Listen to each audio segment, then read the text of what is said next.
Sebagai warga negara yang baik, sudah tentu kita harus membayar pajak kepada negara. Dengan membayar pajak, kita ikut berkontribusi dalam pembangunan nasional. Tahukah kalian, untuk apa kita membayar pajak? Sangat banyak barang-barang yang dipungut oleh negara, seperti makanan, kendaraan, penghasilan, dan rumah. Pajak itu sendiri merupakan iuran wajib yang dibayar oleh negara untuk membiayai pengeluaran negara demi meningkatkan kesejahteraan rakyat. Sebenarnya, apa fungsi kita membayar pajak? Yang pertama, sebagai sumber pendapatan negara. Yang kedua, sebagai alat distribusi ekonomi. Yang ketiga, sebagai alat pengatur ekonomi. Dan yang keempat, sebagai alat stabilitas ekonomi. Pajak cukup banyak jenis-jenisnya. Yang pertama nih, berdasarkan pihak yang memungut. Ada dua, yaitu pajak pusat dan pajak daerah.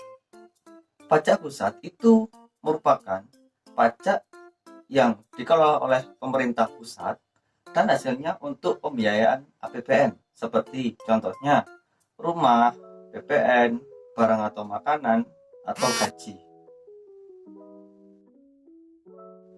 Sedangkan kalau dalam pajak daerah itu ada pajak yang dikelola oleh pemerintah daerah dan hasilnya untuk pembiayaan APBD, seperti pajak reklame, kemudian ada pajak tontonan, dan ada pajak kendaraan.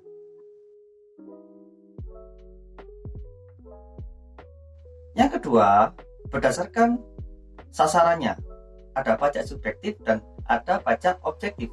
Kalau pajak subjektif itu berpangkal pada subjek atau barangnya, seperti kita kalau membayar rumah, membayar pajak rumah, atau pajak makanan seperti pajak PPP ataupun pajak PPN. Kemudian kalau dalam pajak objektif itu adalah berpangkal pada objek atau orang, seperti gaji atau pajak penghasilan maupun upah yang diterima oleh pekerja. Yang ketiga, berdasarkan sifat golongan pihak yang membayar, itu ada pajak langsung dan pajak tidak langsung.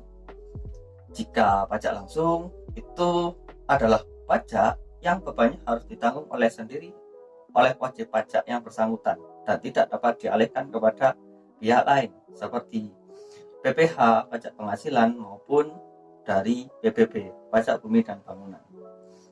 Kemudian, yang pajak tidak langsung itu adalah pajak yang bebannya dapat dialihkan atau kemudian ada pajak tidak langsung, yaitu pajak yang bebannya dapat dialihkan atau digeser kepada pihak lain seperti BPN maupun BPNBM. Nah, dari sini sudah tahu kan apa itu fungsi dari pajak? Ternyata pajak itu berbeda loh dengan Ternyata pajak itu berbeda loh dengan retribusi. Ingin tahu lanjutannya? Yuk kita lihat video selanjutnya.